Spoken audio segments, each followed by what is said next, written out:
Members can remind you that this meeting will be recorded and ask you to note that mobile phones should be switched off as they interfere with the recording, and tablet devices should be switched to mute. I remind members to declare their interest as appropriate throughout the meeting.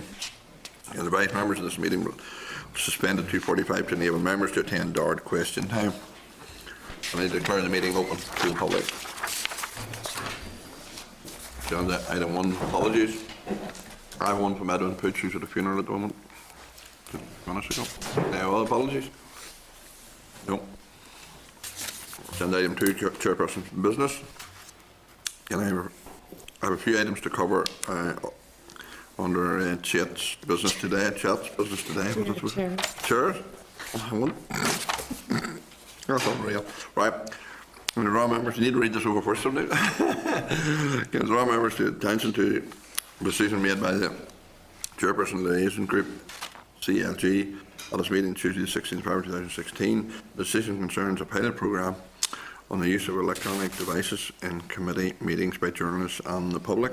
Members will be aware that the rules prohibit the use of electronic mobile devices in committee rooms by both the public and the media. CLG was informed of a recent review of these rules, which included a consideration of the approach taken in other legislatures in other regions. As a result, it has been agreed that the pilot will run until the end of the mandate. This pilot will assess the viability of allowing the media and the public to use their electronic devices in the public gallery. Some conditions will be applied, namely that the devices are on airplane mode, not on 3 or 4G, that no recordings or photographs are taken. A statement to this effect will be added to the Chair's brief at the beginning of the meeting. It is not anticipated that problems will occur. However, should members or staff notice or suspect that a device has been used to record or take photographs, they should bring it to my attention, and I will ask for it to stop. Committee staff will monitor any such breaches as part of the pilot. The pilot will help the Assembly determine whether allowing the use of mobile devices in the public gallery would impede on the work of the committees. At the end of the mandate, the pilot will be assessed and recommendations made thereof. Members may recall that the committee agreed to write to the Minister regarding outstanding issues identified during the inquiry into better regulation at last week's meeting. We will now move to the second item of Chair's business. Can I refer members to a draft letter to the Minister at pages 5 to 7? Are members content with the letter as drafted? Agreed. Yep. Yeah.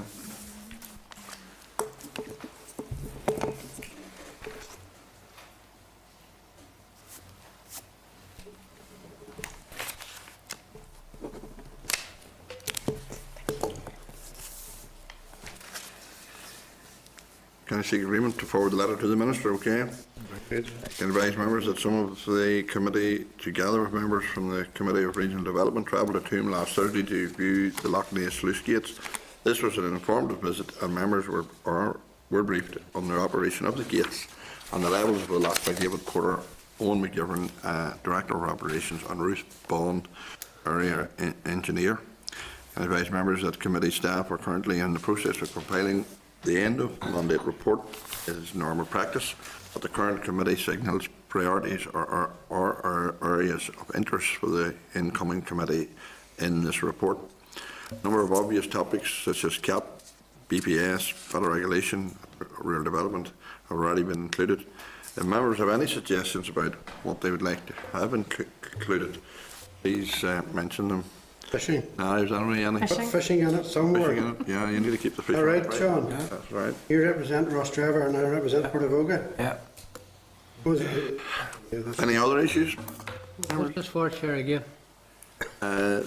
This is for the end of, there's a report on the end of the mandate on what we're looking forward to do in the new mandate. And I've mentioned a number of, I don't want to be cheeky, but if you're listening, I can go through them again if you want, you know. Oh, no, no. Obvious topics were CAP, BPS, better regulation, rural development, and someone has mentioned, Kieran has mentioned fisheries. Any others? Better pricing. Pardon? Better pricing structure. Well, of course, yeah, that would be topic of the day.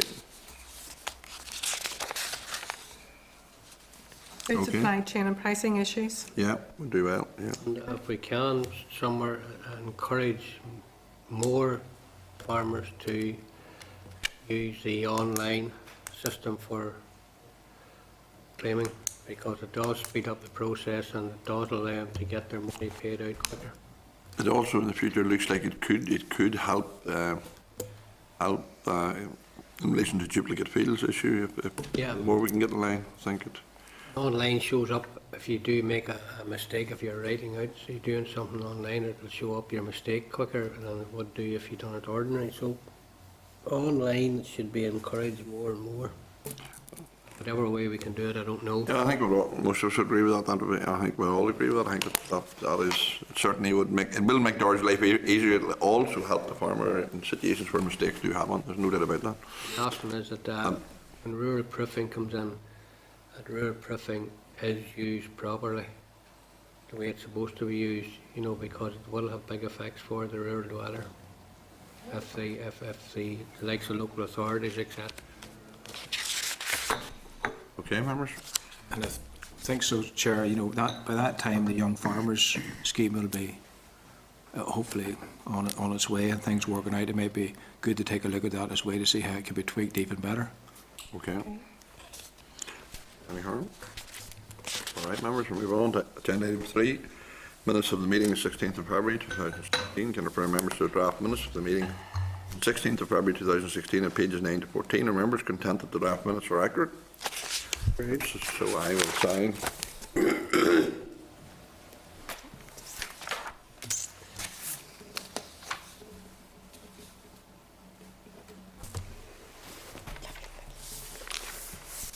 We want to agenda item 4, Models Rising. For members of Models Rising at pages 18 to 24. And I also refer members to correspondence regarding the publication of the final report of the review of the implementation of the welfare of animals, Act 2011, and at pages 22 to 24. Please note that this correspondence is marked restricted and should not be shared with anyone outside the committee until after the report has been published on the 29th of February 2016. Members will wish to note that they have been invited to attend the launch of the final report by the Minister for Agriculture and Rural on the Minister of Justice, Minister for Agriculture and the Minister of Justice at the Stormont Hotel at 9:30 a.m. on Monday, the 29th of February. Please indicate to committee staff if you wish to attend. That is next Monday, isn't that right? Next Monday. Okay. Are members content to action the rest of the matters arising as suggested on the index sheet at pages 16 to 17? Agenda item 5, or briefing NISRA, Rural Deprivation Measures. Can I refer members to papers provided by NISRA at pages 26 to 42? Can I welcome Brian Green, Senior Principal Statistician, NISRA, NISRA, and Tracy Power, Director of Analysis, NISRA. You're very welcome.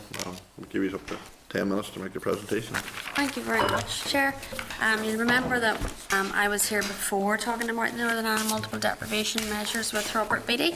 I've got Brian Green with me here today, who leads the team that will be updating the measures for the 2017 output. And Brian's going to give you a presentation, which I believe you've already received and should have in front of you. The last time I was here was just over a year ago in December 2014, and the future of the measures was a little bit uncertain at that time. But since the committee's report and other stakeholder engagement, we've been commissioned by the Statistics Coordinating Group of the Civil Service to update and undertake a review of the current deprivation measures, which were done in 2010 and which we now plan to publish an update in 2017. So Brian's going to do a presentation and then we'll have some questions after that and a bit of a discussion. Okay, thanks, Tracy. Just by way of background, special measures of deprivation, as a committee will be aware, have been around from the 1970s. And as the officials leading the update, both Tracy and myself are very much aware of the important role that we have in terms of updating the measures and the importance that they continue to have, not least in terms of securing significant international funding for Northern Ireland, but also in the allocation of that funding to areas of greatest need in Northern Ireland.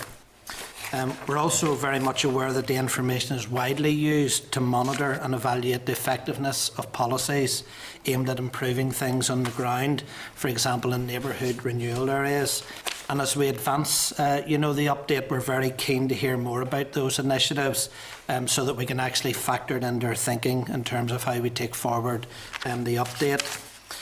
Finally, through our involvement with the Northern Ireland Longitudinal Study and the ESRC-sponsored Administrative Data Research Centre, we're seeing a real growing demand amongst academics for updated deprivation measures because they typically feature in every research project that we're seeing now. The committee will be aware, and as Tracy has just said, the most recent measures relate to 2010. They were developed in-house by NISRA using the established Noble methodology, and all of that work was overseen by a cross-departmental and indeed cross-organisational steering group. And that will be the approach that we will be taking this time. The information at that time was largely based on administrative information relating to 2008, plus some information from the 2001 census. But by way of background, there were 7 individual domains of deprivation were identified. Income and employment, each of which accounted for 25% weight of the overall multiple deprivation measure. Health and education, which each accounted for 15%. Proximity to services, which accounted for 10%. And then environment and crime, which each accounted for 5%. And those weightings, if you like, were originally agreed by the Northern Ireland Executive, and then they were ratified through the consultations as we moved to update the measures in 2005 and 2010. At that time, in 2010, we not only released an overall multiple deprivation, pulling together the information from the 7 domains and 52 indicators, but we also produced individual domain measures as well. I think the committee recognised that undertaking the update does represent a very significant piece of work, which past experience tells us is going to take around 18 months to complete. We estimate that the project will cost in the region of £200,000, and in view of that, we felt that it was entirely appropriate that we developed a business case to underpin the work. And we trust that the committee will appreciate that given its scrutiny role. By way of summary, the business case comprises 6 main strands, and it is available should the committee wish to see it. The strands were stakeholder demand. We had a very, very heavy demand, not just from the committee, but others, wanting to see this update happen. Northern Ireland's position in the UK context, in so much that both England and Wales have already produced an update of their measures, and an update is also underway in Scotland and expected to be published later this year. The whole review of public administration, which has seen the creation of the new 11 district councils and the new powers that they will have. The fact that the data in the 2010 measures is 7 years old now, and there's no doubt that there will be updated and indeed new data sources which we can avail of. For example, in terms of the census, 2011 census, we have information on the types of long-term health conditions that people are experiencing. We have information on the adaptations that have been made to accommodation to account for different disabilities and conditions, and we have information on voluntary work, and that is just from the single source of the census. There's also a strong need to review the 36 recommendations from the 2010 update. And finally, it goes without saying the actual importance of the information and how it is used by the NI departments. So they're the main strands of the business case, which we can of course share with the committee. In terms of the current position, I'm pleased to say that we have work underway, and the key dates to activities to date, have concentrated on getting the key personnel in place, our own team that are going to lead the work. And that's been, if you like, frustrated to a degree by the voluntary exit scheme and the challenges that came with that. But we've also been focusing our activities on actually getting the proper governance and arrangements in place to take the work forward. So in addition to developing the business case, we have now a high-level project plan in place. we have established a very strong steering group comprising 7 senior officials from the government departments on the basis of the 9 new departments, which will come into force on the 9th of May. The councils, the Rural Development Council, the Equality Commission, the Northern Ireland Council for Voluntary Activity and the Housing Executive. We've also established 7 domain expert groups that will support the steering group, and one of those groups, I'm pleased to report, will be devoted to concentrating on urban and rural matters. In addition, we have recently just initiated a consultation on the output geography that should be used to report the results of the work. Now that will run for 12 weeks and is expected to end in early May.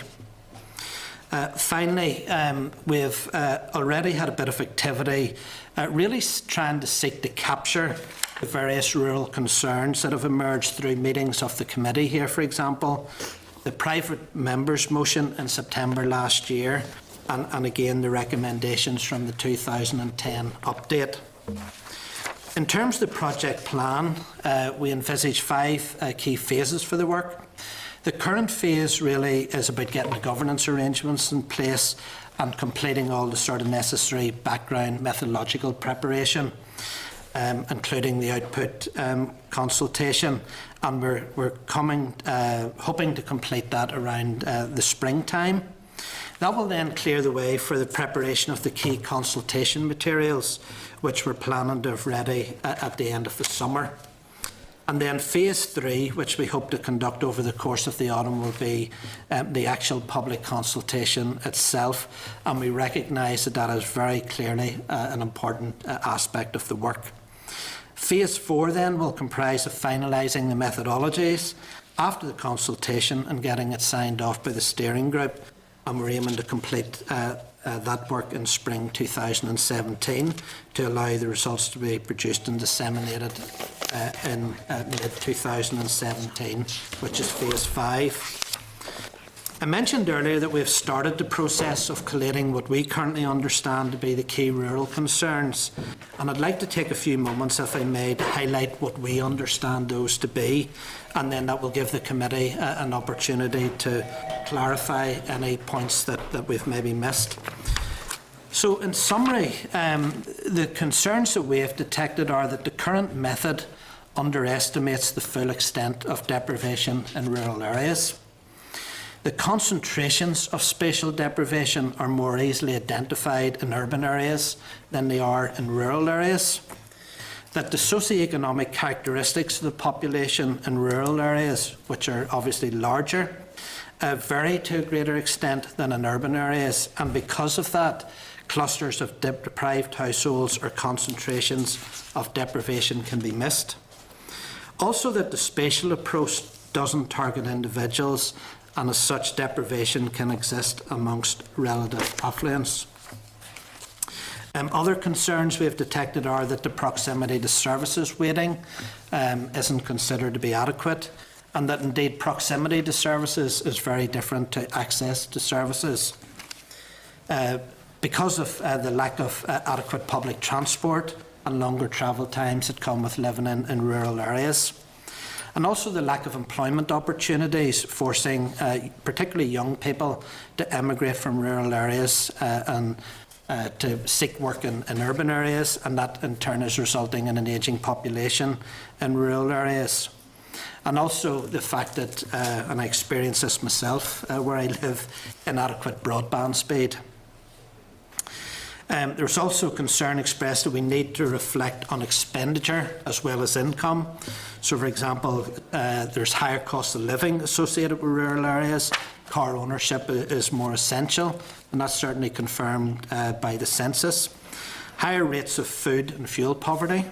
Rural dwellers may be less likely to take up benefits, and indeed rural dwellers with assets such as land and buildings may not actually be entitled to benefits despite no or little income. So they're the main concerns that we have picked up to date, and we're keen to take the committee's views on those. In closing, we're pleased to report that the work is underway. It's something that Dr. Power and others in NISRA have lobbied hard to try and secure. We believe that we have a good solid team in place to lead the work, and we're confident that the breadth and depth of the membership of the steering group will provide the rigorous oversight that this important work deserves. We recognise the importance of the task that we have been assigned and the far-reaching implications that the work could have for years to come. The current measures have been designated as national statistics, and our aim is that in terms of conducting that work in accordance with the Code of Practice, that will continue to be the case. And by conducting it in that way, we think NISRA can bring a high degree of independence to this work. So we do plan to conduct the update in an entirely open, transparent and inclusive manner, and we will endeavour to make sure that any consultations that we run on this are as wide as possible, to take the widest possible views. For our part, we're approaching this with a fresh set of eyes. So the team that's working in this haven't worked in this before. We still have the expertise around us in NISRA that we can draw on those that have been involved, but we're simply approaching this with a fresh set of eyes. We want to explore how the current measures might reasonably be enhanced for the good of everyone in Northern Ireland. Okay, Kenneth, thank you very much for your presentation. In regard to the review of the multi-deprivation, how long do you think that will take for a review? I mean, is it time? I mean, past experience tells us, Chair, that it will take around 18 months to complete the work. Now, I would say that it very much depends on the outworkings of the geography consultation which we have launched. NISRA have put forward proposals in terms of what we think is optimum in terms of the geographical areas that we report the results at, and that's reflected as option 1 in the consultation paper. But should the body of evidence suggest that we should be going with option 2, that may well lead to a delay. So we do think that option 1, namely running with output areas and small areas as the main geographical level of reporting, is optimum for the work. And if that is the preferred option, we're hopeful that we can complete the work by mid-2017. In any review, can you tell us about how you will consider and take into account the concerns of rural deprivation? I mean, I know, as you said earlier, it's more difficult maybe to wider. It's easier in maybe built-up areas to identify that. Well, we think, and I mean, part of the reason of coming today and presenting what we understand as the main concerns, those are the concerns that we have detected, through meetings of the committee, also through, the first day motion and so forth. So we think we have a good grasp. Now, quite what we're going to do at this stage, we're literally getting the work underway. What I can assure the committee of is that we're taking the concerns of this committee very seriously. We want to try and address them wherever we can. We have a solid steering group in place with lots of experience, and we believe that we can bring these things to the table and consider them in a proactive manner. So we're not starting here with any preconceived idea. We're coming to it with a fresh set of eyes, recognising the legitimate concerns that this committee and others have expressed, and we want to see if there's anything that we can do to address those. Can I just add that we have a steering group which I'm chairing, which is overseeing the work, but underneath that there are 7 expert groups, so we've got people on those groups that are close to the data. But we've combined economics and the employment and income domains this time around, and we're having one specifically related to urban and rural issues. So we've created an expert group where hopefully all of the issues that you and others have raised will be brought and dealt with. In 2010, there was a recommendations report, and one of those recommendations was that further research should be carried out in this area. So I intend to give that group the job of doing this research, and we can report back as we go through that process if the committee is interested in seeing how that research is working out from that group. So it's not an end of the discussion with you, and hopefully also as part of the stakeholder engagement you'll be involved in that.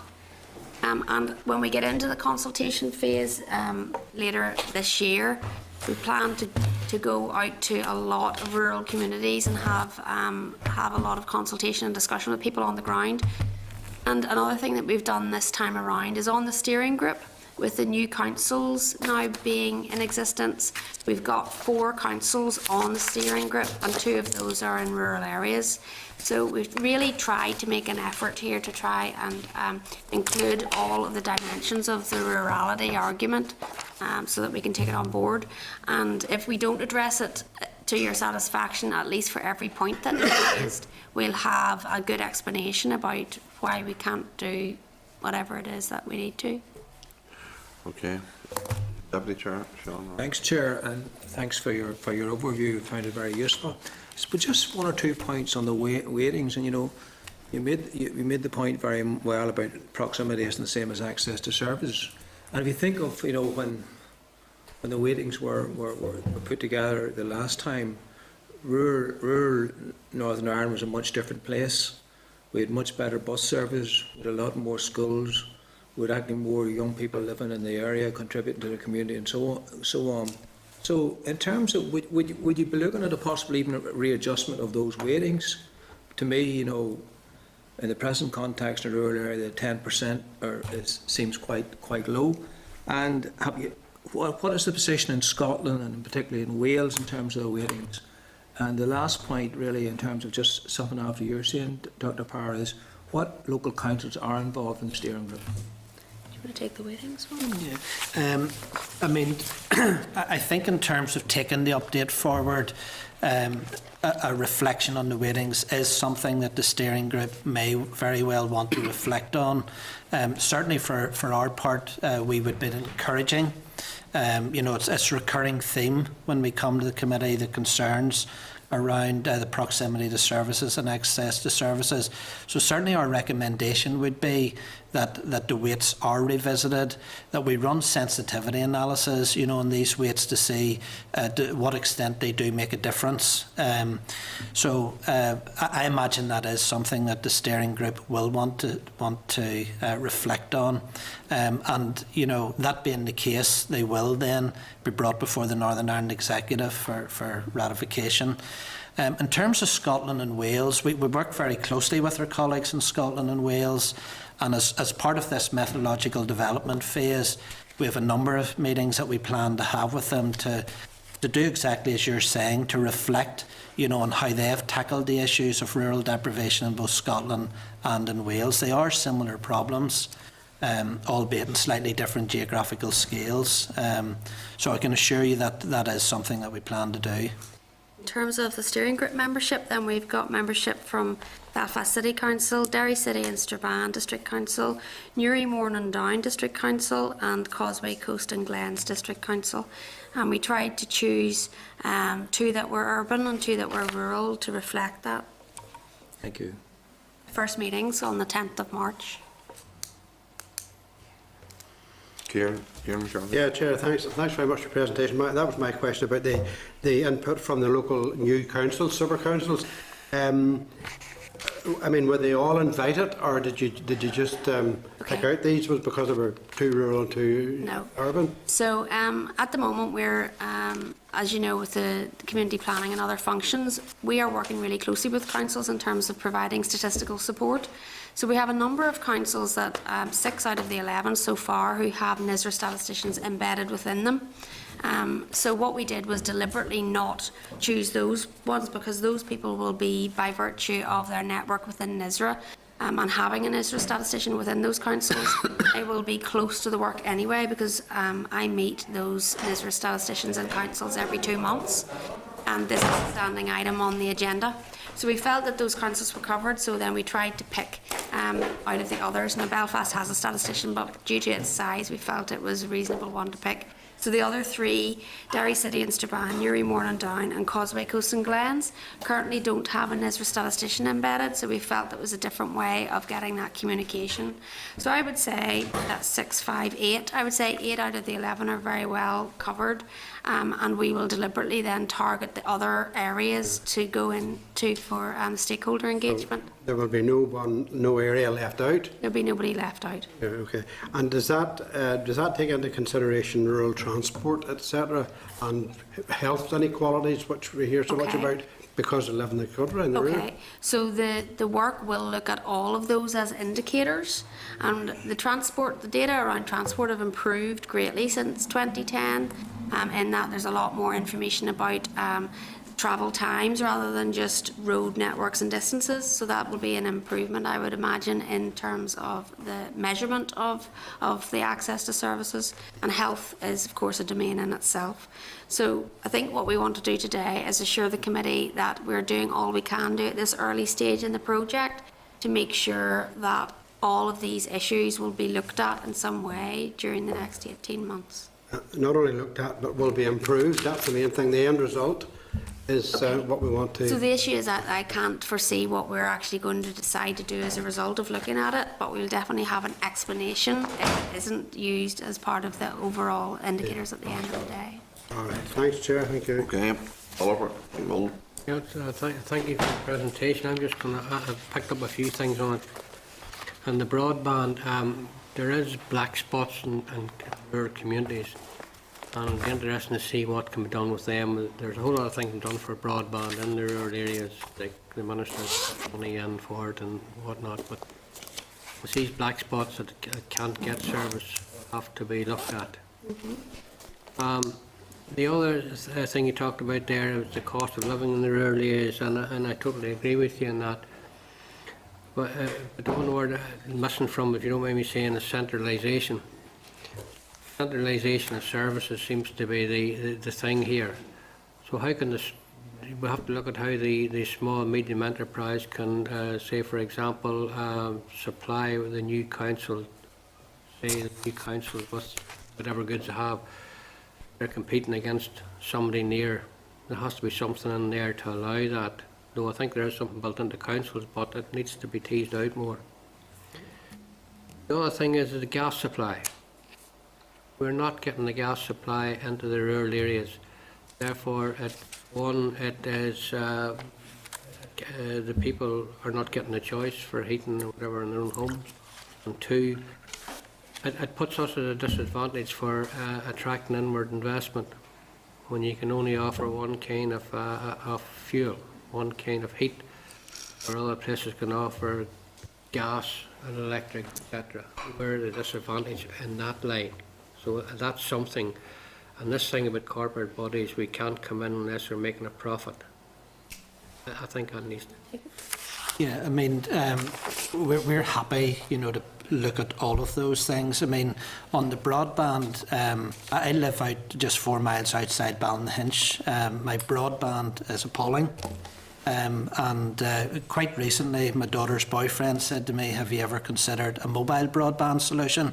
So I didn't even know what that meant, I have to confess. So it turned out I was able to get a mobile broadband solution that would knock spots of any broadband solution in any urban area, literally because the EE tower was behind my house. So it just happened to be fortunate. But even having got that in place, I acknowledge that it's costing me money to get that in place. And even if you can get a solution in a rural area, it does come at an expense. So I'm very much aware, Oliver, of the broadband issue. I've suffered for many years as a result of it. I'm just too far from an exchange to get a line. So we're happy to look at all of these things. We recognise the importance of them. Do you know there's a grant for that there? What one you're talking about? Yeah. Well, I'll not say, but the service provider said to me I should get together with my neighbours and put in a local solution myself. So it's very, very frustrating. But that solution you're talking about is a good one. But I think it only lasts for 2 years, maybe 3 years. And then you have to go back to the other main providers. But anyway, that's something. An important issue here as well is the source of data. So those data are not held by public bodies or private companies. Ofcom might be a source of some of those data. So this is a big area that we're going to have to open up in terms of who we need to talk to get data of sufficient quality to put into this measure.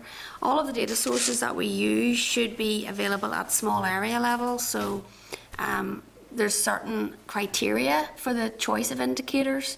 But we'll look at them all and see if we can get the data to help out. But this is where it's very important for that stakeholder consultation, because you're bringing up issues that we will want to look at. So, And one of the last ones, Chair, if I can. This has been going on for years and years and years, and they still haven't sorted it out. There's parts of the countryside that are still outside of the response time for an ambulance in this day and age, and they blame it on all sorts of things, but they still cannot get the response time correct. You're still waiting 40 minutes, sometimes more, an hour, for an ambulance to come. And when you make a complaint about it, you wait up to a year to that complaints process. So those are basic things that has been looked for years in the countryside, still hasn't been dealt with. So the issue with this only measure, issue. yeah, so the issue with the measure is that we will measure all of the response times and travel times and access to services, and then put them into the kind of the calculation of deprivation. And if there are areas which are deprived in terms of all of those things that you mentioned, then that's what this measure will show. Good. And the last thing, who sits on this thing in the councils? Is it officers or councillors? On the steering group? Yeah. On the steering group, they're officers, but we've got much more than the councils on it. We've got all the departments, and we've got the Northern Ireland Rural Development Council, we've got NICFA, the Quality Commission, the Housing Executive, and ourselves in NISRA. I think we actually invited the Farmers Union actually to sit in the steering group, but we haven't to date had a response. Somebody from the Health Trust? No, we haven't asked the Health Trust. That's a good idea. We can. Somebody from the Health Trust, because you're talking there about NISRA and deprivation levels. You have places like Newton Abbey have higher deprivation levels than, for example, in the Glen. You know, so I think we have to look at that. I'll certainly invite a member from the Health Trusts. Do, because they have a big role in all this. Thanks, Chair. Okay. Declan McAleer. Thank you. See, the list you mentioned, is RCN on that list? No. I think that would be helpful for RCN to know that any representations that certainly I am. Rural Development Councils. Rural Community Network. Yeah. But no, can have. Because I just recall, just leading on with the question, last year or the year before, I think myself and Patsy Malone co-hosted an event which was organised by, well, the RCN was involved in organising it, and people from NISRA. Yes. And from and Trich Haas was there. Yes. In terms of the model put Yep. forward by Trich Haas, he has developed an island-wide model. Yep. Have you looked at the possibility Yep, of of course. incorporating that or Of course. implementing that? Want me to? Yeah. Yeah. Trutz has a very different methodology from ours. So he takes 3 high-level variables that are census variables. Now, we only do the census every 10 years. They do have data for every 5 years, so there's a problem there already. What we want to do is look at some of his variables in terms of their explanatory nature within our domains. So one of them, for example, is depopulation. So the thinking behind that is as people leave an area, and that happens a lot in rural areas, as people leave to go to work elsewhere, that the remaining population is more deprived than it otherwise would have been if the people had stayed. We want to look at that. We think that if we incorporate it into some of our research, particularly the rural work that I mentioned earlier, we can see if it works for Northern Ireland as an indicator. We need to be really careful in Northern Ireland because that kind of thing happens in really quite affluent areas such as North Down, which has got more elderly population than other areas. So it isn't that we'd want to apply that as a blanket approach. So we will definitely be looking at the variables that he uses. In terms of the methodology, though, there's many more indicators in this methodological approach, and as it's similar to England, Scotland and Wales, we can also draw on their expertise around this. We feel that this is a finer grained, more sensitive methodology that doesn't throw up those kinds of potential anomalies that just using 3 variables would. So yes, no, absolutely. We're very well aware of his work, and we'll be incorporating it into the work of the steering group. Well, do you see in relation to the different domains that are looked at, and just coming back to what was referred to, the expenditure, I know there's various research being carried out, particularly by the Church of Scotland and the University of Scotland. They've indicated that to live in rural areas, it may well cost you 20 or 30% more, which isn't factored into these equations here. Is in terms of your modelling and you're looking at potentials, is it possible to factor in that into the equation? That Again, I can't answer that today, but it would certainly be something that the rural, particularly the expert group, not necessarily the steering group, but the expert group would look at in terms of cost of living and living standards. Because no matter what we would talk about, the reality is lots of government departments use these as a way to target social needs. But the reality is there isn't a single rural area in the top 10%, maybe one of the top 20% in the whole of the north of Ireland, and that has a huge impact in terms of how government funding is allocated. And if you're using a model that isn't properly identifying deprivation, then that has a huge knock-on impact in terms of investment in those areas. Okay, so one thing that's very important, and we talked about this the last time, is the guidance that NISRA gives to the use of the measures when they're constructed.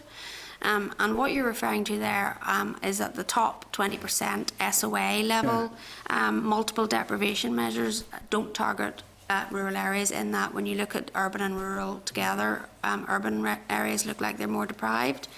What NISRA would say to that is, okay, but you can use other techniques to get at the rural deprivation. I'll not go into it here. I went into it last time I was here. But what we intend to do to rectify that matter is that this time around we've planned about 6 months at the end of the project for guidance and training. So once the measures are produced, we actually want to go and talk to people that would be using the information to explain to them the best way of using it. And it isn't always just taking the multiple deprivation measure and the top 20% SOAs. That doesn't always target. You need to look at what policies you're using and target appropriately. And we do think that we haven't been as good in the past as at training the users of the multiple deprivation measures, because you can target rural areas if you use a slightly different approach. So we have built that in, and hopefully we won't be sitting here in a few more years saying the same thing, that that using the multiple deprivation measure is the only thing to do that doesn't get at the rural areas. Just not a question, just a final point. Just a final point from any course field looking about sort of exploration as I have. I think the quicker that we can move away from a spatial-based model towards targeting the individual, because all of us here from rural areas, and we know that social deprivation isn't concentrated the way it is in urban areas, where people can be very rich, can live side by side with someone who are very poor, so you can't see it. And plus, it's compounded by the fact that there's a great culture.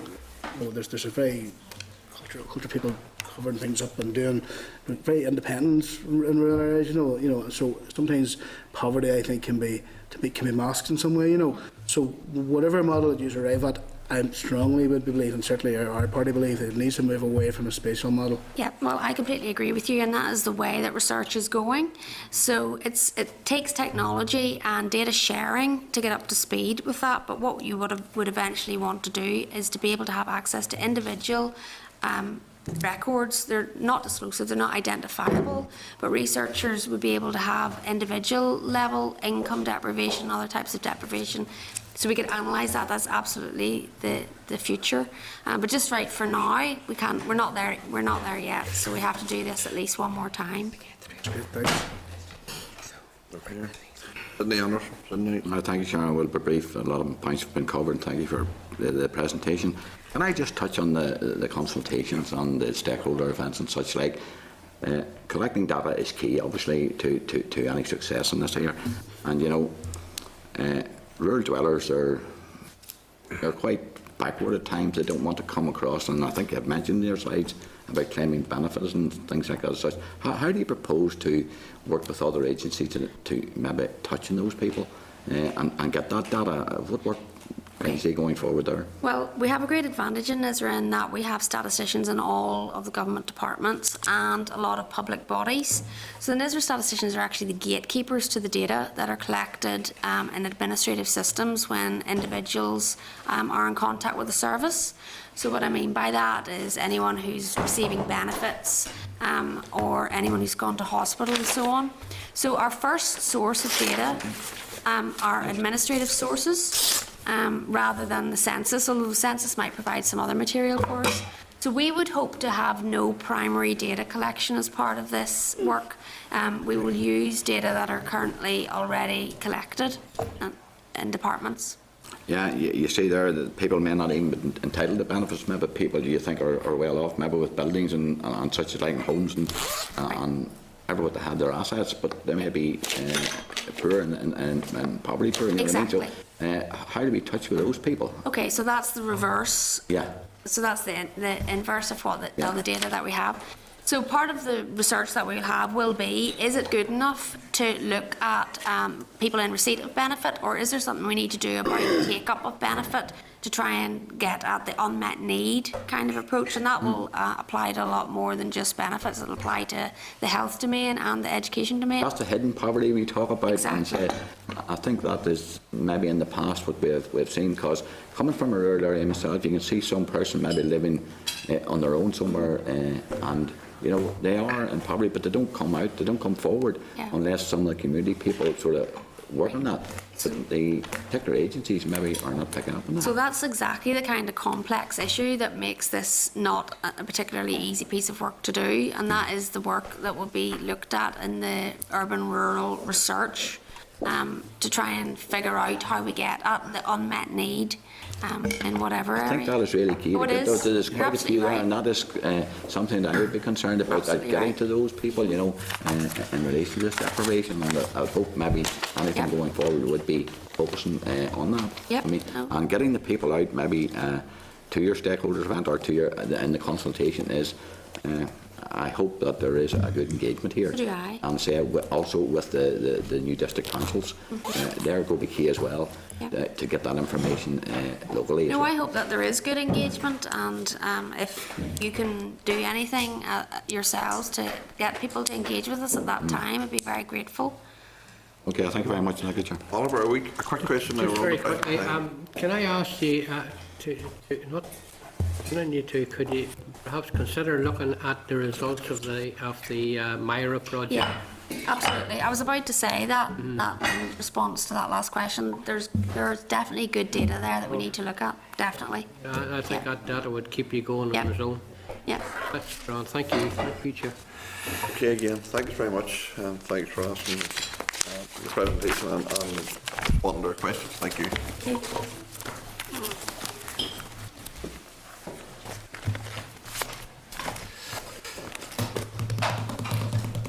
Okay. Okay, move on to agenda item 6, and we adjourn at 1:45 for, right? Yes. 2:45 for question time. So, agenda item 6, an oral briefing raised update on the outturn of the 2007 to 2013 RDP. For members, the papers provided by Ray's at pages 44 to 82. Can I welcome Mark Allen, Research Officer?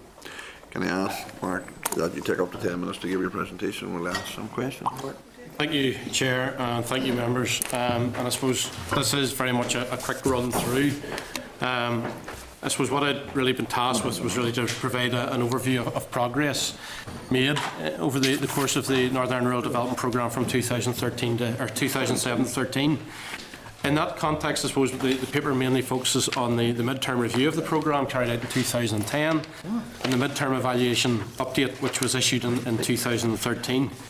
I'm not going to go over a lot of this because a lot of you will be aware of it. The previous programme, rough value in excess of £500 million. There were 3 axes.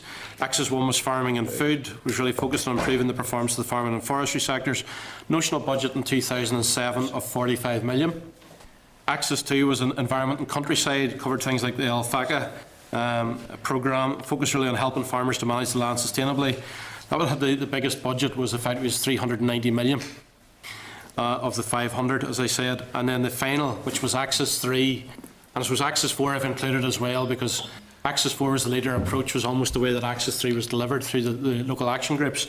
That had a notional budget of £100 million, and I suppose it included farm families and but had a wider rural life focus. There are, I suppose, as members will recall, there were a range of measures. I'm not going to go through those, but I have set those out in Table 1, which was pages 45 to 46 in your pack. And that also shows who was responsible for delivery of each of those measures. I suppose the overall headline targets for the 2007-13 programme, I thought it would be easy to find, but I actually struggled to definitively pin those down. The simple reason being that the only ones I could really find were the 2010 mid-term evaluation, and there had been an evolution of the programme between 2007 and 10. So I initially thought there'd be a headline target for jobs, and beyond the investment figure, I really find it difficult to find in that context. So it's maybe useful just to recognise that, and I'll touch upon that later. Also, maybe useful to remember that the programme, whilst managed by DARD as the overall managed authority, was overseen by a monitoring committee. And they really, I suppose, key thing to remember here, had a key responsibility to consider and approve proposals to amend the NIRDP. So moving on then just to the mid-term evaluation. I said this was conducted in 2010. A mid-term evaluation is a key EU requirement. It's written in law that all rural development programmes require a mid-term evaluation. The work in Northern Ireland was undertaken by NISRA, and there was a final report published that I suppose highlighted a number of challenges. Just to draw your attention to a number of those.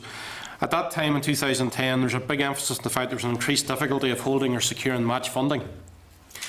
Just simply the economic climate of the time. There were also at that time concerns with Axes 3 and 4 in terms of declared expenditure. At that point, that was only accounting for 3% of total allocation. So they were effectively behind profile in terms of spend. At that point too, there was really an overall lack of performance data for some measures, really due to the fact that the programme had been late to start. So delayed rollout had had an impact upon progress.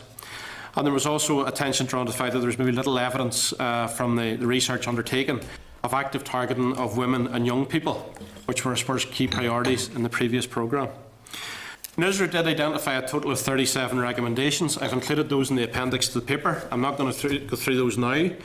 But there were broad areas they looked at, for example, in relation to the application process, the target groups, access-specific targeting, programme objectives and priorities, implementation delivery structures, and then there were very specific ones to measures and individual axes.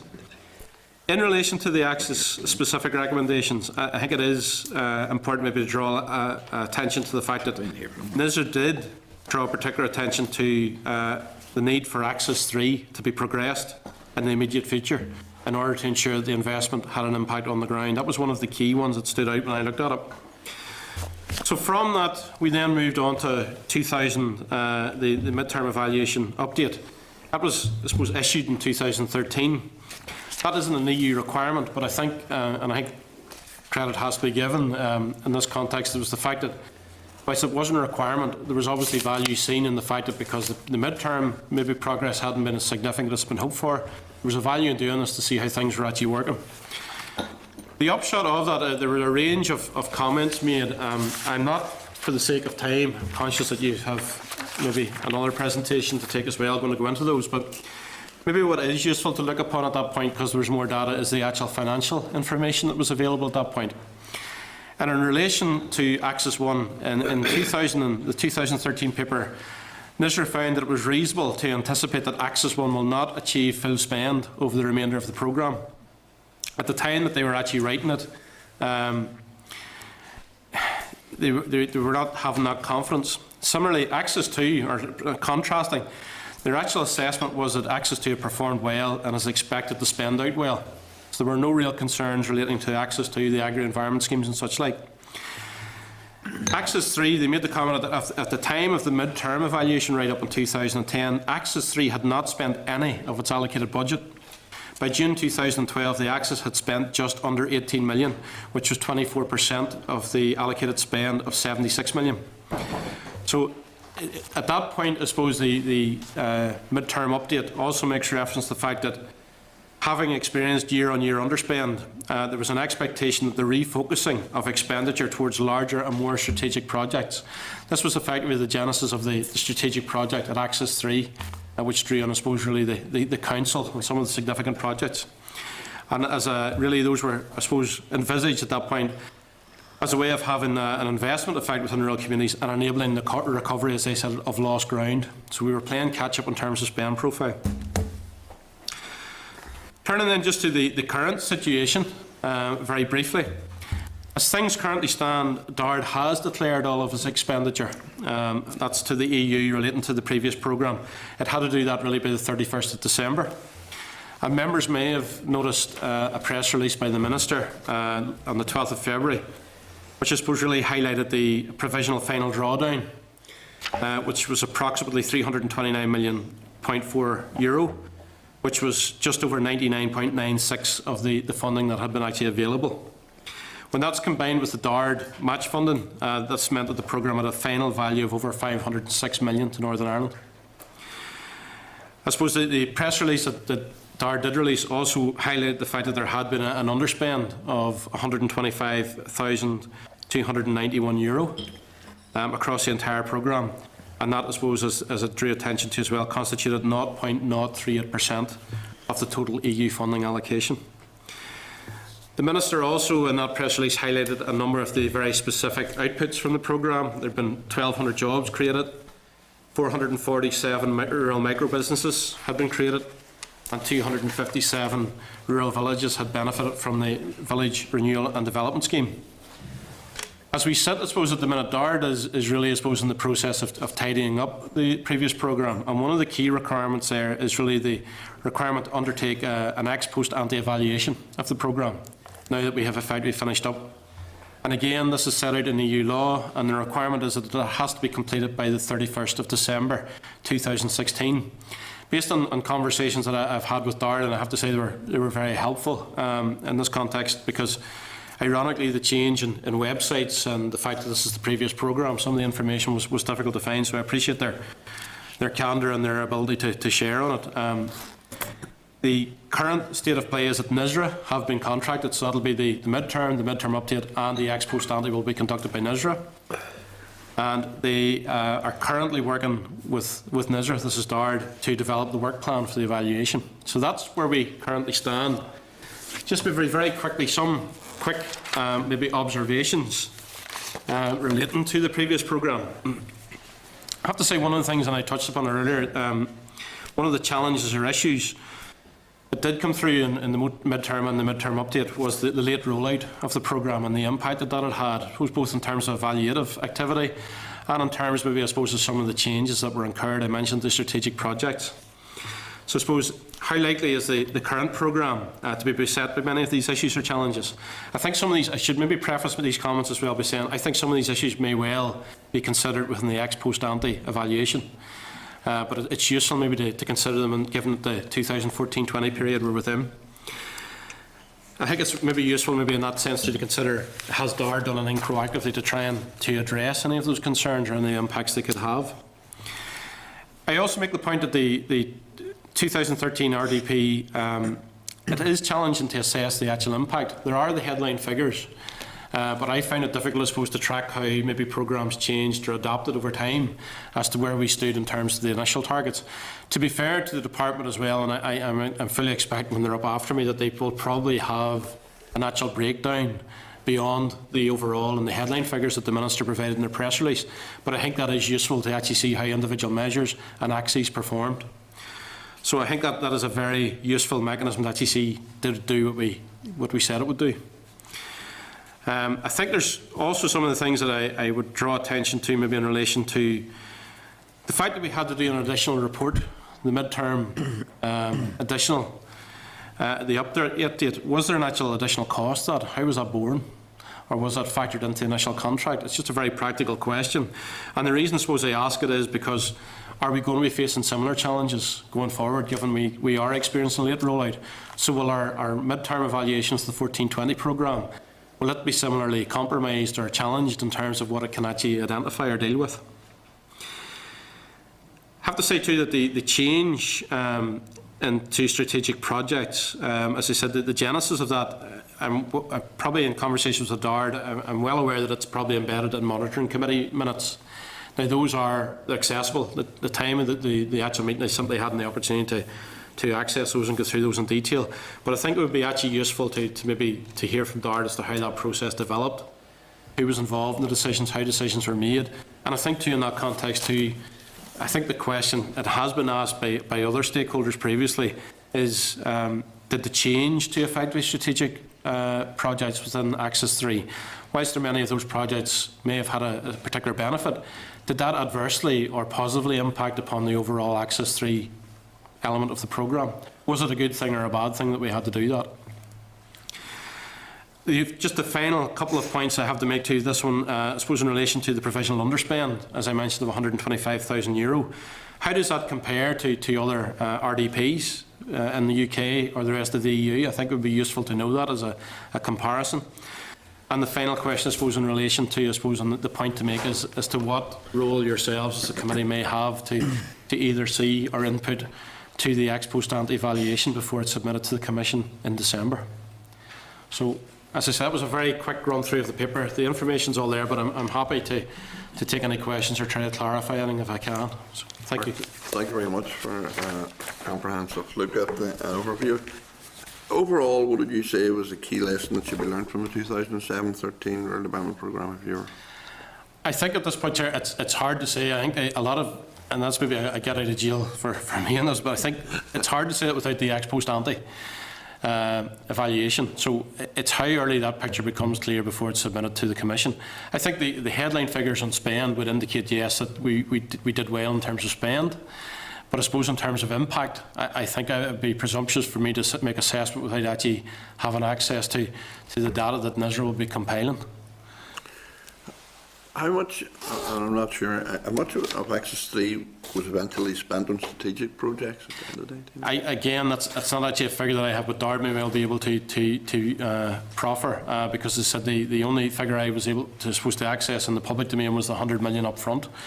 I suppose really since the mid-term update, I'm aware of, as many members will be, that there have been individual projects have appeared in the press, but in terms of actually bringing those together as to what proportion of the 100 million initial spend those make up, I'm not in a position to say, I'm afraid. Okay, that's okay.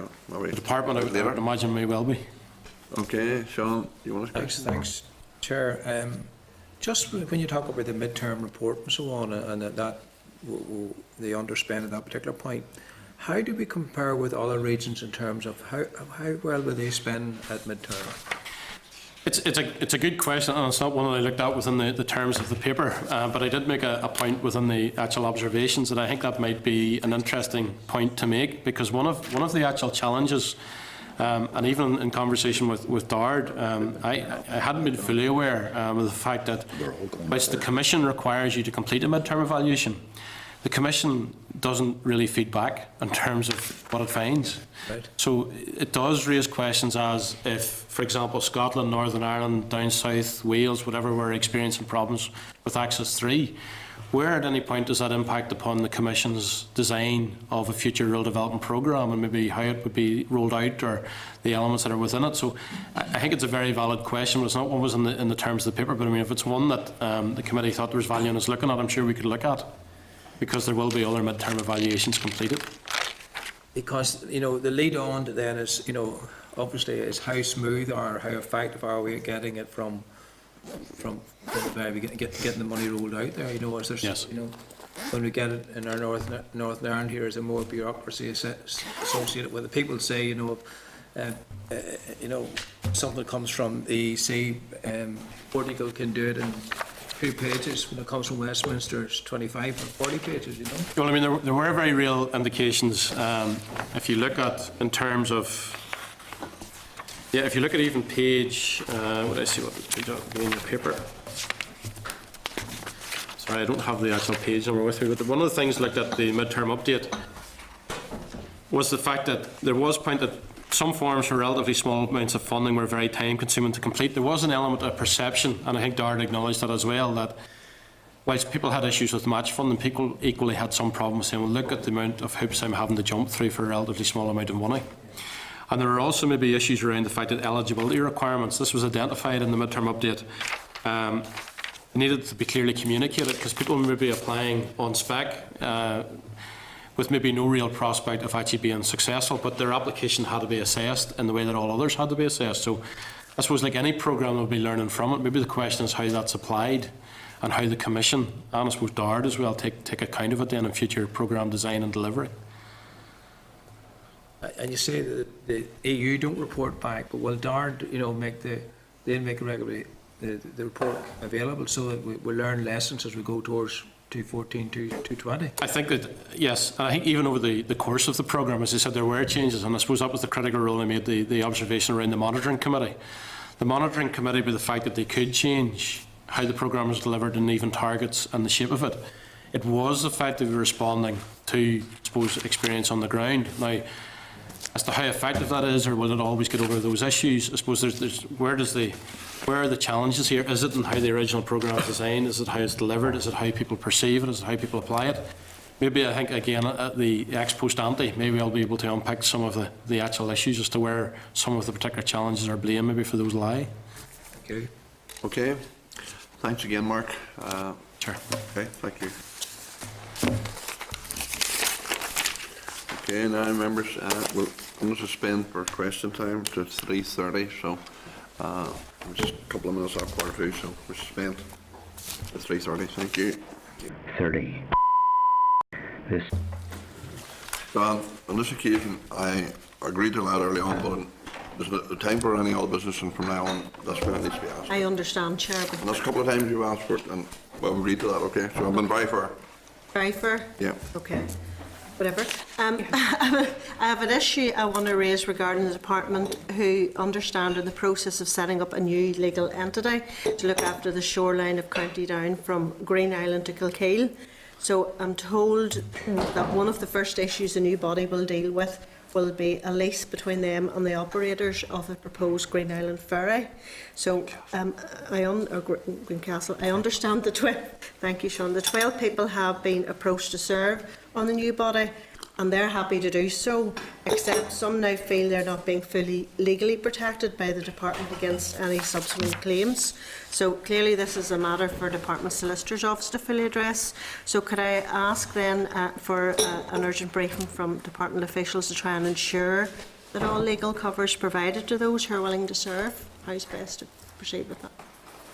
I will see what I can see. Can we get legal? Okay. On DARD legal people up on Okay, it. thank you. Thanks, Chair. Okay?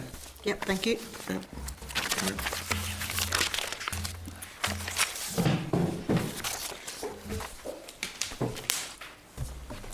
Move on to agenda item 7. An oral briefing from DARD, an update on the outturn of the 2007-2013 RDP. For members, the papers provided by the department at pages 84 to 92. And I welcome Colette McMaster, Central Policy, Lorraine Linus, Rural Development Programme Management, and Richard Lehman, Rural Development Programme Management. You're very welcome. And we'll ask you to take up to 10 minutes, and then we'll ask some questions. Yes, thank you. Thank you, Chair and committee members, for the opportunity to provide briefing on the provisional outturn of the 2007-13 Northern Ireland Rural Development Programme. Lorraine Linus, who's with me, is head of the RDP Management Branch, and Richard Lehman, also from RDP Management Branch, which is the branch in DARD responsible for undertaking the role of managing authority for the NIRDP. As managing authority for the RDP, DARD has responsibility for overall management of the programme, including the programme finances, managing the programme monitoring committee, managing programme modifications and amendments, and reporting on and evaluating the programme in line with EU regulations. The document that we've provided to the committee before today's meeting is a short summary of the provisional financial performance of the 2007-13 RDP, and the key outputs and the programme modifications. In my opening comments, I'll refer to the overall finances for the programme, the arrangements for monitoring and evaluation, the programme adjustments and modifications, and finally, the process for closure of the programme and the next steps. I'd like to start by providing the committee with some context on the development of the 2007-13 NIRDP. The EU regulatory framework for the 2007-13 programming period simplified the EU funding mechanisms by bringing together a number of existing funds and initiatives under one European Agricultural Fund for Rural Development, or EAFRD. The Northern Ireland programme was developed in line with the regulatory framework and had three main objectives, which were Axis 1, improving the competitiveness of agriculture and forestry, Axis 2, improving the environment and the countryside, and Axis 3, improving the quality of life and the management of economic activity in rural areas. The programme included two other strands, or axes, which were Axis 4, the leader method of delivery, and Axis 5, technical assistance. In addition to the development and approval of regional rural development programmes, each member state was also required to develop a national strategy plan in line with the European strategic guidelines. The UK-level national strategy had to be submitted to the Commission before each region submitted their rural development plans for approval. The NIRDP was subsequently approved by the European Commission on the 24th of July 2007. An important point to note is that at the time the programme was developed and approved, Northern Ireland was experiencing an economic upturn as a result of low interest rates, increased public spending and a strong UK economy. The effect of this prosperity was particularly evident in the property market and the construction industry, with house prices here rising to their peak levels in August 2007, before the start of the economic downturn. In 2008, the collapse of the financial institutions caused a UK and indeed wider recession. The subsequent fall in house prices had a particularly devastating effect on our local economy, which was felt across all sectors and clearly impacted on the rural area the programme aimed to support. The strength and depth of the recession had subsequent implications for the delivery of the programme, including the availability of match funding, both from private businesses and government departmental budgets. I'll turn now to the finances for the programme. The EU allocation to the 2007-13 NIRDP was approximately €171 million. Voluntary modulation in the form of a transfer of funds from single farm payment to rural development provided an additional EU allocation of approximately €118.5 million. In 2009, as a result of the CAP health check, the European Commission made adjustments to the compulsory and voluntary modulation rates, and approximately €39 million of the existing EU allocation was directed to the new challenges of biodiversity and climate change. The overall EU allocation was increased by €1.38 million to address issues with rural broadband. Therefore, since 2009, the overall EU allocation to the programme was approximately €329.5 million. Moving now to the arrangements for monitoring and evaluation. In order to assess the impact of rural development funding, the European Commission introduced a common monitoring and evaluation framework for the 2007-13 programming period. The framework provided Member States with a common set of evaluation questions, along with output, result and impact indicators, with the aim of aggregating the impact of rural development programmes across all Member States. The framework allowed Member States to develop specific additional indicators to measure the impact of the policy at regional level. NISRA were appointed by DARD as the ongoing evaluators for the NIRDP, and they carried out the mid-term evaluation in 2009 and a mid-term update in 2012. They will also carry out the ex-post programme evaluation later this year. Implementation reports were submitted to the European Commission annually, and DARD officials were also required to attend an annual review meeting with the Commission to answer questions on the performance of the programme. I refer now to the programme adjustments and modifications. The EU regulatory framework allowed for the modification of rural development programmes, provided any amendment was justified by the programme strategy developed at the start of the programme and was in line with the national strategy plan. All programme modifications had to be approved by the NIRDP Monitoring Committee and the European Commission. The programme was amended on 12 occasions, with the last modification being submitted in September 2015 and approved in December. The programme amendments have been summarised in the paper provided to the committee for today's briefing. The final date by which expenditure under the NIRDP could be declared to the European Commission was 31st of December 2015. Final expenditure figures have now been collated, which provisionally show an excellent level of drawdown of European funding under the programme. These expenditure figures show that the programme has underspent by approximately €125,000 against a total allocation of €329.5 million. This means our total eligible expenditure under the programme was approximately 99.96% of the funding available. When matched with funds from DARD's own budget, this shows a total public value for the programme of approximately €506 million. In addition to the EU allocation and the funds provided from DARD's own resources, a number of schemes, such as the Farm Modernisation Programme, the Processing and Marketing Grant Scheme, and projects approved under LEADER, had an element of private match funding. Therefore, the extent of the programme's investment in the agri-food industry, the environment and the rural economy will be significantly higher than the €406 million sterling. And finally, moving to the process for closure of the programme and the next steps. The final EU accounts must be submitted to the European Commission by the 30th of June this year, following which a decision on the clearance of accounts is not expected until 30th of September. This process will take account of any corrections due to recoveries or audit findings.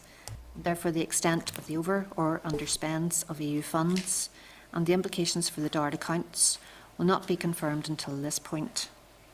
It should be noted that EU audits can still take place even after the closure process has been completed.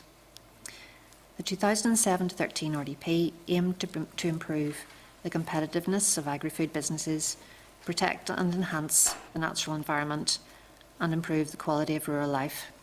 The paper provided to the committee sets out a summary of the key programme outputs and a number of the programme's key indicators. The ex-post programme evaluation, which is due to be completed later in 2016, will aim to assess the impact and the added value of the programme funding.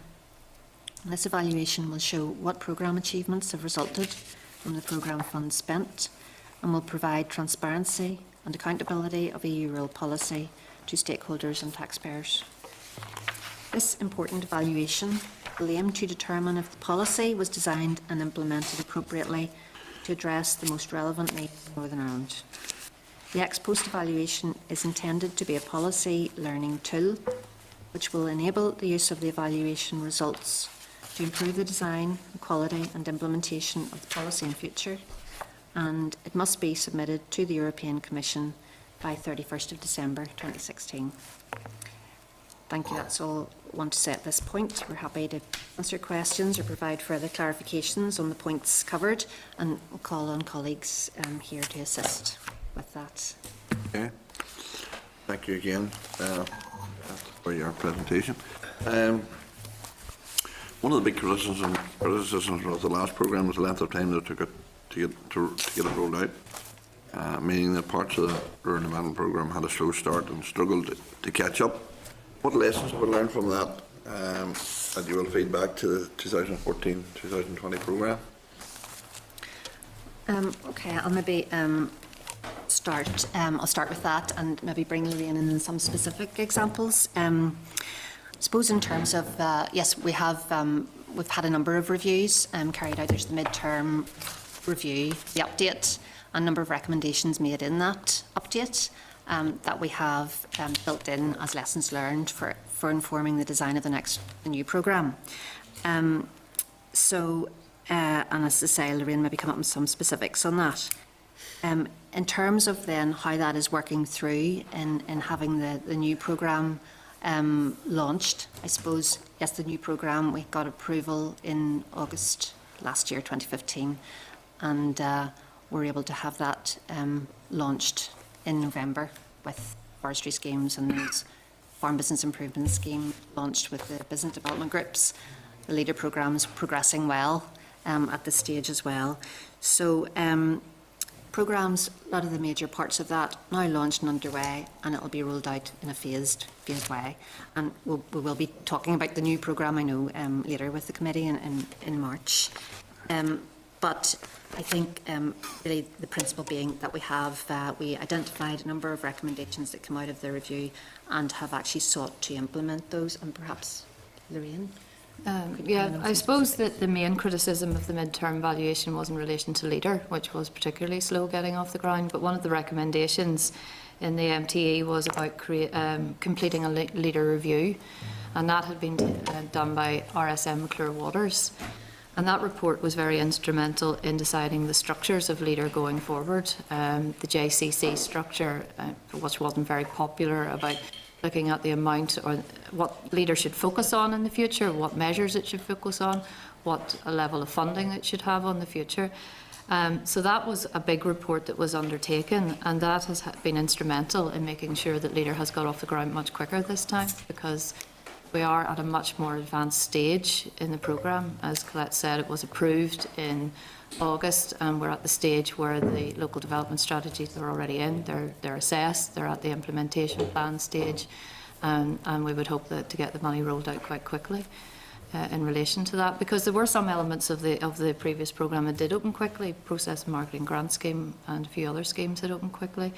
As Colette said, we've already opened the knowledge elements of the Farm Business Investment Scheme in November, and Forestry has also opened. Okay. You indicated that 103.8 million was spent under Axis 3. Back in 2007, when the RDP was approved and started, how much do you anticipate would be spent under Axis 3? And on what?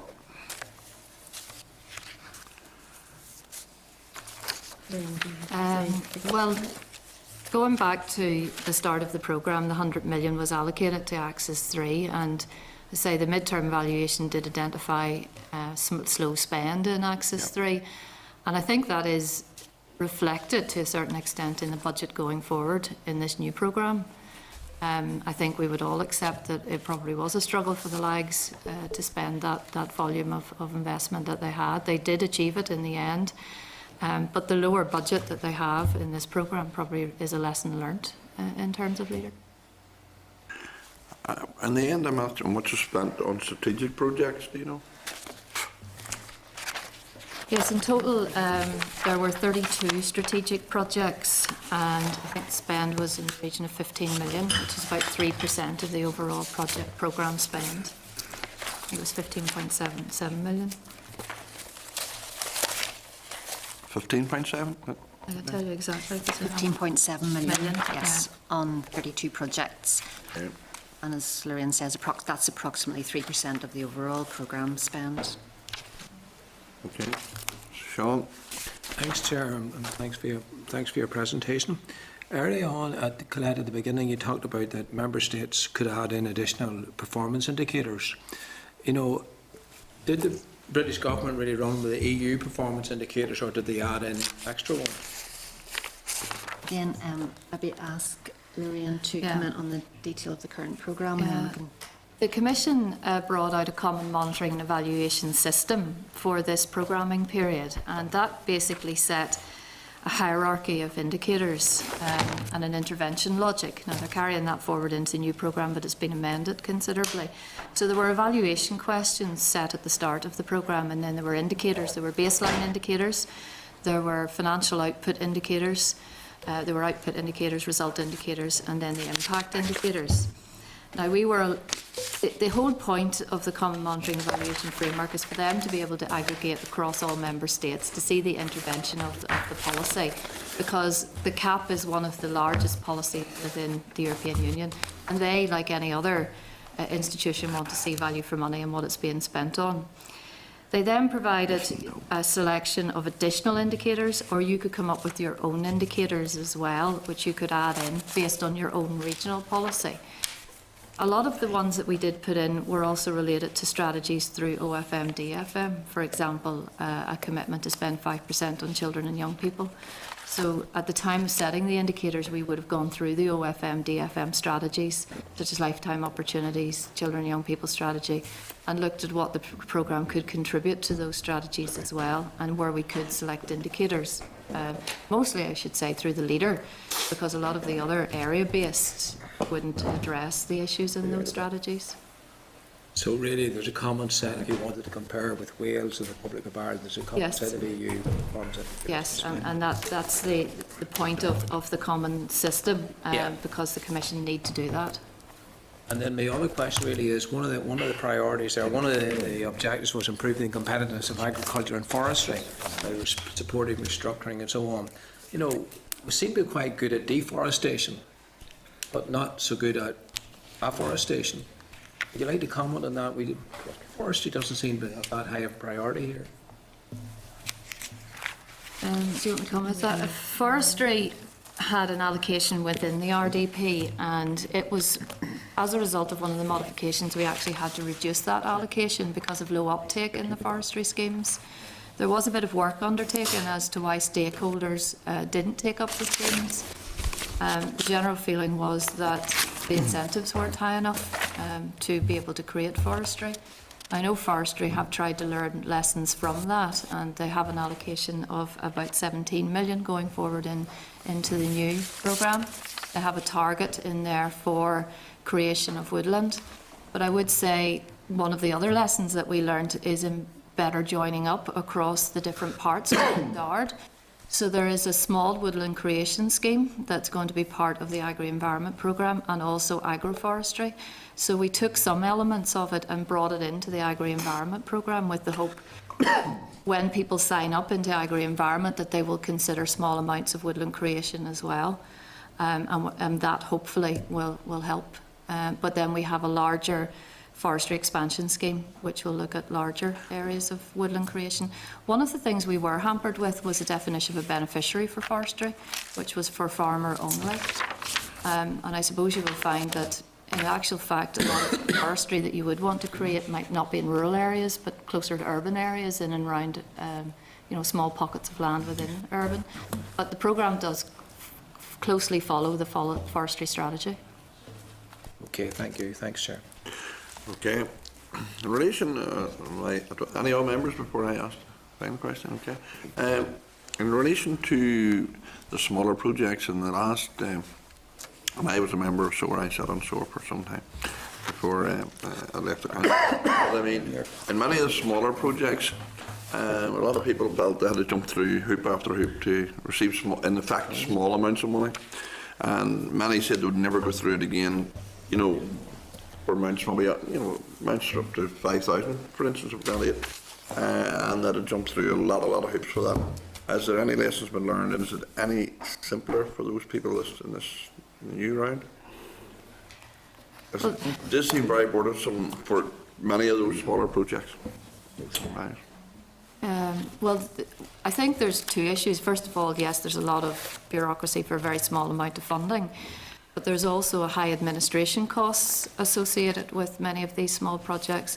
And in fact, throughout the new RDP, there are lower funding limits where, to a certain extent, we're not taking the smaller projects because of the administrative burden of doing those. I think in the Farm Capital Scheme, for example, it's a 5,000 lower limit.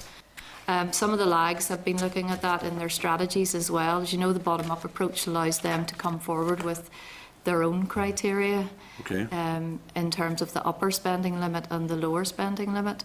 But yes, it is an issue in terms of you're quite often asking them to do exactly the same thing as a larger project would do. Maybe 10 times the amount of money, yeah.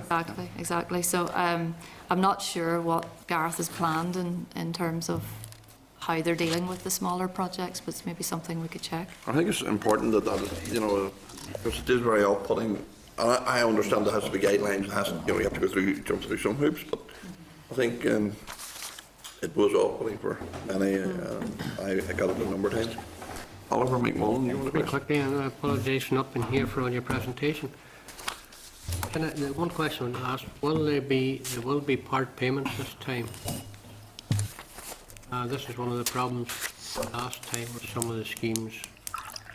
going forward. Yeah, going forward. Yeah, there's not, advances aren't allowed under the programme, but if you're talking about part payments in terms of phased payments. Phased payments, yeah, then yeah. that is allowable under the various schemes. Is that getting out to the applicants? I know some people have been asking me this here, so I had a presentation last year on the programme, and it was actually stated in the presentation there will be no part of phased payments. I'm not entirely sure, because Gareth at the minute is, well, what Leader are currently engaged in is funding workshops with the Leader groups, and I think a lot of the idea of the funding workshops is to get a lot of this information out on the ground so that people know what they're signing up to in the future.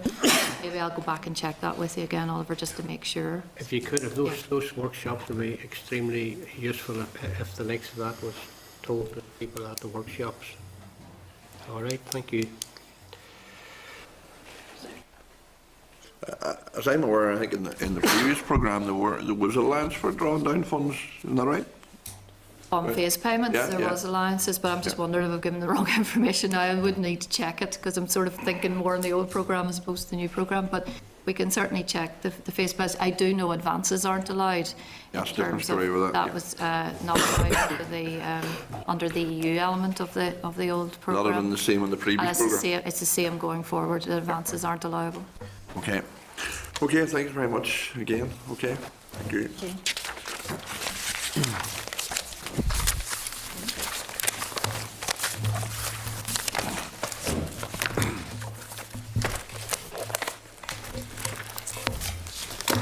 Okay, move on to agenda item 8. We have a written briefing from DARD, the NISRA fees amendment regulations, Northern Ireland 2016. Can refer members to the memo from the clerk at pages 94 to 96 and papers provided by the department at pages 97 to 130. Can I advise members that these regulations are part of the annual review of current costs relating to the sampling and testing regimes required by current legislation? The new fees schedule will enable DARD to fully recover costs of services provided and ensure compliance with the DFP policy of full cost recovery. The majority of fees being brought forward by DARD are actually decreasing the amount. The only exception in the fee for taking or supervising taking of official control samples, which has been increased by just over 7% for the first 30 minutes, and 10.5% for 30 minutes or part thereof. Rule will be laid before the Assembly under the negative resolution procedure, and it is anticipated that it will come into operation on April 2016. Can I seek comments from members? No comments. Can I seek agreement that the SL1 moves to the next legislative stage? Okay. And item 9, written briefing DARD, the registration of buyers and sellers and designation of fish auction sites, amendment regulations, Northern Ireland 2016. I refer members to the memo from the clerk at pages 132 to 133 and papers provided by the department at pages 134 to 159. I advise members that these proposed regulations amend the current 2005 regulations to update out-of-date references to enabling European legislation that has been repealed since 2005. The proposed amendments are purely technical in nature and do not affect the existing policy and operation of the registration system, which ensures compliance with the rules of the Common Fisheries Policy. The rule will be laid before the Assembly under negative resolution procedure, and it is anticipated that it will come into operation by the 31st of March 2016. Can I seek comments from members again? Okay, members. Can I seek agreement that the SL1 moves to the next legislative stage? Okay. Agenda item 10, correspondence. Can I refer members to the correspondence received at page 162 to 166? Please note that the correspondence is marked restricted and should not be shared with anyone outside the committee. I seek agreement to action. The correspondence is suggested on the index sheet at page 161. Okay. Agenda item 11, forward work programme. Can I refer members to the forward work programme on pages 168 to 172? I seek agreement for the forward work programme. We're on to agenda item 12. Any other business, members? Is there any other business? No? No. Okay. We're on to agenda item 13, date and time of the next meeting. The next meeting of the Committee of Agriculture and Rural Development will take place on Tuesday, the 1st of March 2016 at 1:30 p.m. in room 30 Parliament Buildings. I declare the meeting adjourned. Thank you.